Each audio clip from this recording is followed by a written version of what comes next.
première de Queer Cannes avec aujourd'hui en invité João Pedro Rodrigues qui est le président du jury de la Queer Palm cette année et qui aussi prépare activement la sortie de son dernier film en France qui va sortir le 29 mai, un film co-réalisé avec João Rui Guerra de Mata qui s'appelle La dernière fois que j'ai vu Macao. João Pedro Rodrigues, bonjour. Bonjour. Alors, tu as accepté d'être le président du jury de la Queer Palm cette année. Qu'est-ce qui t'intéresse dans ce genre de prix, la façon dont on va aller voir les films avec les membres du jury? Qu'est-ce que toi, tu as envie d'en garder? Comment tu as envie d'imprimer ta patte de président sur le prix cette année? Moi, je pense que quand je fais le jury, ce qui m'intéresse toujours, c'est la même chose qui m'intéresse toujours quand je vois des films, c'est de voir des bons films. Là, comme mes films, normalement, ils vont dans des festivals généralistes et des festivals queer, j'ai trouvé il n'y avait aucune raison que je n'accepte pas ton invitation de venir ici juger plus concrètement un film. Et j'espère voir des bons films. Alors tu as déjà regardé un petit peu la sélection. Là, on a 6 films pour l'instant qui sont pressentis pour être queer palmables. Est-ce qu'il y a déjà des choses qui te donnent envie, des réalisateurs que tu connais, des choses qui t'es déjà excité d'aller découvrir ces films? Oui, il y a même il y a le film d'Alain Guiraudy que je connais même. Il y a le film de Yann Gonzalez. Après il y a les Américains.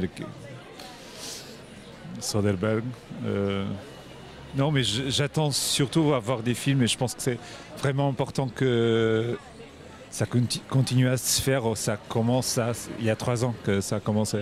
C'est la 4e année. Ouais. C'est la 4e année. Que ça se fasse comme dans d'autres grands festivals. Surtout maintenant en France. Tu me racontais que je puis lire contre ce qui s'est passé contre le mariage pour tous. C'est vraiment triste et surprenant. Surtout que je viens d'un pays où la loi du mariage a été approuvée avant. Ça fait combien de temps que c'est au Portugal? 3 ans, je crois. Je me souviens pas très bien, mais j'ai jamais vu une chose comme ça, comme toutes ces manifestations. Et c'est des choses au moins moi, je pensais pas que ça soit possible en France. Et ça t'a surpris quand t'as suivi les infos? Beaucoup. Sinon, c'est vraiment honteux. Sinon, pour en revenir à tes films, tu sors en France la dernière fois que j'ai vu Macao, donc juste après le Festival de Cannes, le 29 mai. C'est un film qui avait été présenté la première fois l'an dernier au Festival de Locarno, c'est ça? Oui, c'était la première en août dernier. Ouais. Et qui avait été récompensé d'un prix spécial, d'une mention spéciale?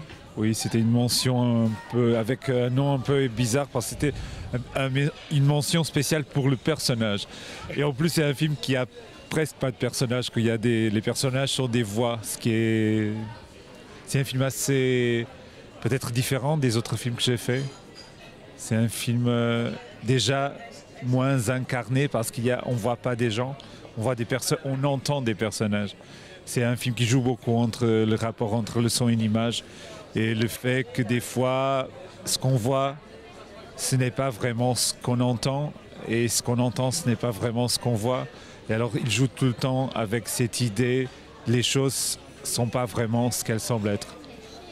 Donc comment on pourrait le décrire en fait pour ceux qui nous regardent, comment tu en parlerais? On sait que c'est un peu un film noir, que c'est aussi un petit côté documentaire sur Macao justement.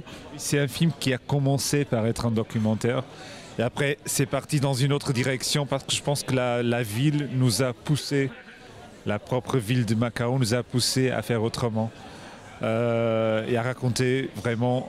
Il s'est approché beaucoup plus de la fiction, mais